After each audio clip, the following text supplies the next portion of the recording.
नमस्कार प्रणाम अजय भोजपुरी। आज फिर हम हाजिर बनी एगो विषय के लेके। आज के विषय है साहित्य अकादमी के ओर से भोजपुरी में भाषा सम्मान। भारत सरकार के संस्था साहित्य अकादमी हर साल भाषा सम्मान देले। असल में भारत सरकार की ओर से साहित्य अकादमी के गठन भारतीय भाषा सब के विकास भारतीय भाषा सब में काम करे वाला साहित्यकार लोगन के रिकॉग्नाइज करे सम्मानित करे खातिर बना रहे। यह अकादमी में यानी कि साहित्य अकादमी में संविधान में शामिल 22 गो भाषा तो बढ़ले बाड़ी स संगे संगे 2 गो और भाषा अकादमी के बाड़ी स अंग्रेजी या राजस्थानी। एकरा अलावा भारत के ओ भाषा सब के भी इस संस्था सम्मानित करेले, चाहे भारत के ओ भाषा सब में लिखे वाला लोगन के भी सम्मानित करेले जौन भाषा संविधान में शामिल नहीं है। तो जैसे कि वो सब जानता नहीं, भोजपुरी जोन बिया तो संविधान में नहीं है। बाकिर साहित्य अकादमी 1996 से हमरा जहां तक याद पड़ता टे भाषा सम्मान दे रहल बिया ओ भाषा सब खातिर जो उनकी संवैधानिक भाषा नहीं सब, भारतीय संविधान में जो भाषा नहीं सब। तो आई सम्मान जो बा हर साल ना मिलेला। जैसे भोजपुरी के 1996 में मिलल तो ई नहीं कि 97 में मिली 98 में मिली। वो रोटेशनल बेसिस बाटे। वो कुछ भाषा सब बाड़ी सा जो उनकी संविधान में नहीं सो ओकनी के सूची बा आ ओकनी में रोटेशनल बेसिस पर होला। तो लमसम 6-7 साल पर भोजपुरी के नाव आवेला। तो ई साहित्य अकादमी के ओर से भाषा सम्मान के लेके अब सवाल उठता है कि 1996 से भोजपुरी में केकरा केकरा भाषा सम्मान मिलल बाटे। तो यदि हमने के देखी जाए तो 1996 में पंडित धरीशन मिश्र जी के ई सम्मान मिल रहे। ओकरा बाद मोती बीए जी के 2007-8 के करीब में आसपास में मिल रहे कि 2009 में मिल रहे। 2013-14 में हरिराम द्विवेदी जी के मिल रहे। ओकरा बाद जोन बा 2021 में संभवतः 2021 वाला जोन सम्मान रहे वो शायद 2019 या 20 के सत्र खातिर रहे। ये हम कंफर्म नहीं की। बाकिर 2021 में संयुक्त रूप से ये सम्मान जोन बा तो अनिल ओझा नीरज जी के डॉक्टर अशोक द्विवेदी जी के मिलल हटे। तो यही आज के वीडियो जोन बाटे यही विषय पर आधारित बाटे। हम रुआ से अनिल ओझा नीरज जी के बारे में चर्चा करब, ए सम्मान के बारे में चर्चा करब कैसे का भइल। तो डॉक्टर अशोक द्विवेदी या अनिल ओझा नीरज जी के इस सम्मान मिलल है। यहाँ के दोनों लोग मूल रूप से उत्तर प्रदेश के है। यदि हम बात करी अनिल ओझा नीरज जी के तो यहाँ के बलिया के रहे वाला है। पिछला लगभग 50 साल से अगर हम बात करी तो 70 से पहले से 1970 से पहले से यहाँ के कलकत्ता में रह रहल बनी। डॉक्टर अशोक द्विवेदी जी मूल रूप से गाजीपुर के हैं। वहाँ के पिछला 40-45 साल से या 50 साल से बलिया में रह रहल बानी। पिछला कुछ साल से वहाँ के दिल्ली में रह रहल बानी। तो ई मोटा मोटी जोन बा ये दोनों साहित्यकार जरा के साहित्य अकादमी के ओर से भाषा सम्मान मिलल हटे। ये लोगन के मूल परिचय बाटे, मूल निवास के जोन परिचय बा तो कुछ ऐसा बा। सामान्य रूप से साहित्य अकादमी जोन बिया तो जरा के भाषा सम्मान देले तो ओ लोगन के दिल्ली बुला के ओजा आयोजन करके ये लोगन के सम्मानित करेले। डॉक्टर अशोक द्विवेदी जी ये आयोजन में दिल्ली पहुंचा रहनी। वहाँ के ओजगा मंच से सम्मानित कल गई। बाकिर अनिल ओझा नीरज जी पिछला कुछ समय से यहाँ के तबियत तनी ठीक ना रहा लटे। अलग अलग दिक्कत शरीर के रहे, ए वजह से यहाँ के दिल्ली जाए में असुविधा रहे तो यहाँ के ओजगा जा ना पावल रहनी। यही से साहित्य अकादमी का कोशिश कैलस यह कि जोन कलकत्ता में चाहे पश्चिम बंगाल में जोन साहित्य अकादमी के शाखा बटे ओजुगा से लोगन के भेज के यहाँ के घर पर सम्मानित करे के पहल कैलस यह। तो डॉक्टर अशोक द्विवेदी जी के दिल्ली में मंच से अकादमी के आयोजन से सम्मानित कल गई रहे। अनिल ओझा नीरज जी के इस सम्मान जोन बा वहाँ के घरे जाके दिखल गई है।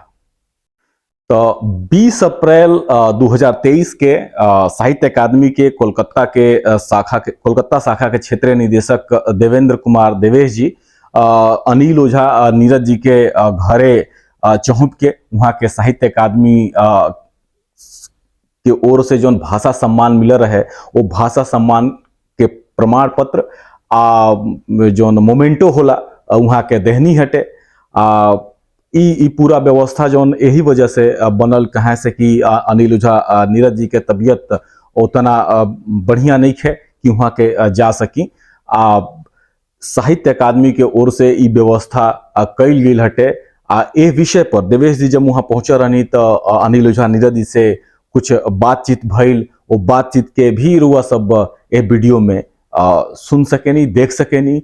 कुछ तस्वीर जोन बा एह आयोजन से ए जोन छोटहन आयोजन जोन अनिल ओझा नीरज जी के घर पर भइल हटे, एह आयोजन से जुड़ल कुछ तस्वीर भी रुआ सब देख सकेनी। साहित्य अकादमी के तरफ से साहित्य अकादमी के भाषा सम्मान जो मिलल बा, एकरा खातिर बहुत बहुत बधाई देल चाहत बानी। ए अवसर पर राउत उद्गार बा और चाहत बानी कि कैसे लागत बा रहुआ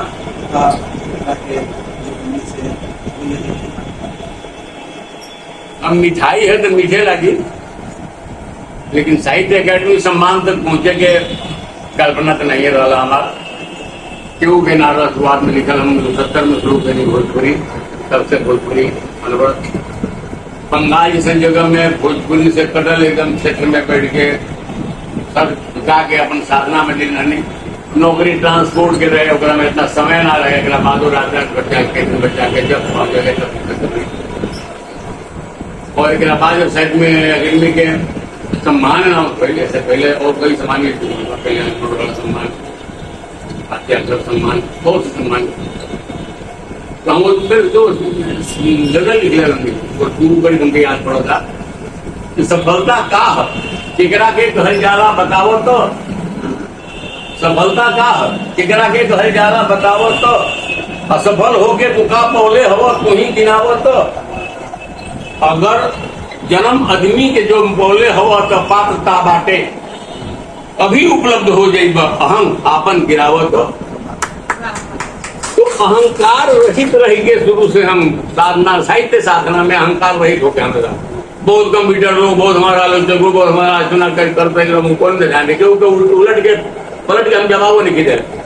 तो हर काम जो तू कर रहा हमारा काम हम अपना साधना में रत बनी और इस साधना हमरा के सफल मंच तक पहुंचौला। जना के पैसा के लिए भोजपुरी साहित्य खातिर भारत के नोबेल पुरस्कार लगभग साहित्य खातिर साहित्य अकादमी से बड़ कोनो सम्मान नहीं है। चाहे पद्मश्री हो पद्म सम्मान कौन हो साहित्य अकादमी के सम्मान मिल गई। हमारा साहित्य साधना हमारा सफल भाई सबके। अब चर्चा हमने के कल जाओ अनिल ओझा नीरज जी के साहित्यिक यात्रा के लेके। हम यहाँ के कुछ किताबिन के बारे में रुआ सबसे पहले भी बतौले बानी, बाकी कोशिश रही कि ये वीडियो में हम कुछ जानकारी जल्दी से रुआ सबके वहाँ के बारे में दे दी। माने जौन हम विषय पर आज वीडियो हम कहे बनौनी है ओकरा पीछे के वजह जौन बा यहाँ के साहित्यिक यात्रा से शुरू होला। नीरज जी के जन्म जौन बा 2 मई 1952 के भई रहे। यहाँ के बीकॉम कैनी और ओकरा बाद यहाँ के एमए कोलकाता यूनिवर्सिटी से कैनी। ओकरा बाद प्रयाग से साहित्य रत्न मिलल यहाँ के। तो यहाँ के शैक्षिक जौन योग्यता के बात कही जाओ तमन रहे। मूल रूप से ट्रांसपोर्ट के जौन व्यवसाय कारोबार होला ओमे यहाँ के काम करत रहनी। यहाँ के पहला भोजपुरी गीत जौन बा चाहे भोजपुरी कविता कहल जाओ 1970 के करीब प्रकाशित भई रहे। हमरा जहां तक याद बटे, यदि हम गलत ना हुई तो लोक वार्ता नाव के पत्रिका में यहाँ के पहला भोजपुरी कविता प्रकाशित भई रहे। बाकी अब सोच ली कि 1970 ए समय हमनी के 2023 में बानी जा। यहाँ के आजो लिख रहल बानी, लगातार लिख रहल बानी, समय के संगे लिख रहल बानी, सोशल मीडिया पर लिख रहल बानी, पत्र पत्रिका में लिख रहल बानी। तो अब यहाँ के जब साहित्यिक यात्रा के अगर हमनी के बात करी जा तो सबसे पहले यहाँ के पहिल का किताब जो माटी के दिया है तो प्रकाशित भई रहे 1977 में। फिर ओकरा बाद खंड काव्य आयल वीर सिपाही मंगल पांडे। संभवतः मंगल पांडे पर सबसे पहला खंड काव्य इहे के लिखले बानी ऊ आई रहे 1995 में।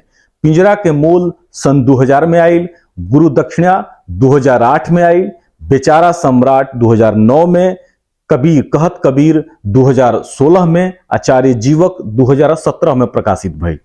ये प्रकाशित किताबिन के यदि देखल जाओ तो एकरा में कुछ गीत संग्रह, कुछ खंड काव्य है, जैसे कि हम बतौनी है मंगल पांडे जी वाला खंड काव्य हटे। एकरा बाद अंतिम जो गुरु दक्षिणा जो है कहानी संग्रह हटे। और अंतिम जो तीनों किताब बाड़ी सा मतलब आचार्य जीवक, कहत कबीर आ बेचारा सम्राट, ये तीनों किताब जो बिया तो उपन्यास है सब भोजपुरी में। तो ई कुल ई जोन समय बाटे जोन यहाँ के 50 साल लगभग भोजपुरी भाषा साहित्य के देले बानी, ओकरा में लगातार यहाँ के कुछ ना कुछ कैले बानी। फिलहाल जोन वर्तमान खबर हमरा लगे मालूम बाटे, कहाँ से कि हमार मुलाकात वहां से कुछ दिन पहले भइर लटे, तो एगो किताब प्रकाशन में बिया। अब एक के अलावा सैकड़न गो गीत कविता पांडुलिपि के रूप में तैयार बाटे, अब वो किताब के भी रूप में आई। तो यहाँ के साहित्यिक यात्रा रहल बाटे। नीरज जी लगभग 18 साल टीवी सीरियल, सिनेमा, रंगमंच से जुड़ल बानी, हिंदी भोजपुरी के रंगमंच से जुड़ल बानी। अनेकन गो पत्र पत्रिकन में यहाँ के असंख्य लेख लिखले बानी, नियमित रूप से लिखत रहल बानी। भोजपुरी के सुप्रसिद्ध आ नामी पत्रिका भोजपुरी माटी के लगभग 13 साल ने यहाँ के संपादक रहल बानी। भोजपुरी माटी पत्रिका के संस्थापक सदस्य में से रहनी यहाँ के पश्चिम बंग भोजपुरी परिषद जो संस्था बनल, जौना से भोजपुरी माटी पत्रिका प्रकाशित होते रहे, वो संस्था के संस्थापक सदस्य रहनी। लगभग 50 साल, हम यदि कहीं तो 50 साल से ऊपर मतलब 53-54 साल यहाँ के भोजपुरी भाषा साहित्य के देले बानी, लगातार दे रहल बानी। यदि वहां के वॉल पर, फेसबुक वॉल पर हुआ जाए तो आजो रुआ टटका कविता, गीत, कथन, कहानी पढ़े के मिली। लगातार यहाँ के लिख रहल बानी। तो जब हम बात करतनी कि साहित्य अकादमी से भोजपुरी में भाषा सम्मान दिहल गई, असल में यह वाक्य के हम सुधार के आज हम जरूर कहब, अनिल ओझा नीरज जी के जो भाषा सम्मान मिलल बटे, असल में भोजपुरी भाषा के सम्मान मिलल बा। साहित्य अकादमी से भोजपुरी के भाषा सम्मान मिलल बाटे। भोजपुरी में भाषा सम्मान तो द्वितीय बात दूसरा बाटे। हम बधाई देव अनिल ओझा नीरज जी के, वहाँ के हम चाचा जी कहे नहीं, बहुत बहुत बधाई। हमरा उम्मीद नहीं पूरा विश्वास बाटे कि अकादमी के ओर से भोजपुरी भाषा आ साहित्य के लगातार सम्मानित कइल जाई। ई रोटेशन से भोजपुरी के निकाल के रेगुलर में ले आवल जाई, अब भोजपुरी के संवैधानिक साहित्य के मान्यता मिली, यही उम्मीद में एक खाली फिर से डॉक्टर अशोक द्विवेदी और अनिल ओझा नीरज जी के बेर बेर बधाई। भोजपुरी में लिखत रही सब है, भोजपुरी किताबिन के पढ़त रही सब है। भोजपुरी राउर मातृभाषा हटे, कम से कम अतना ओजन तो एकरा खातिर रह ही के चाही। इजाजत दी सब है, हम फिर हाजिर होकर भोजपुरी के कोनो ना कोनो वीडियो लेके, भोजपुरी से जुड़ल वीडियो लेके। धन्यवाद, प्रणाम, जय भोजपुरी।